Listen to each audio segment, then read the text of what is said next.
Alright, you guys, so here's the final look of what this looks like. I do have my tea kettle, which I got from Walmart. This is my Ninja single pod coffee maker. I cannot still drink coffee, but I can drink mushroom coffee now, so I will be using this for mushroom coffee. And then Keurig just came out with matcha latte K-cups, so that's why I actually bought this. This was $100 on sale on the Shark Ninja website. You can also get it at Target. It comes in about 3 or 4 different colors, but I wanted to go with the whole black aesthetic theme, as you could tell.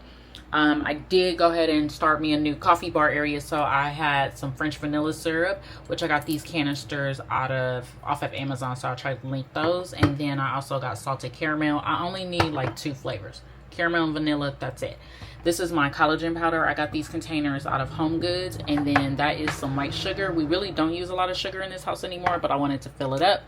Ground cinnamon for the twins pancakes. They still use Trader Joe's honey, and I use agave when I do have my tea.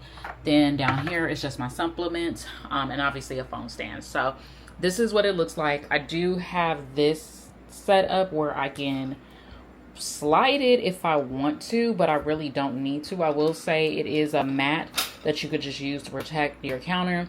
But so far so good. This holds more larger than an espresso machine, so it goes, I want to say, probably up to 30 ounces. I did it about 26, 28 ounces on the water reservoir.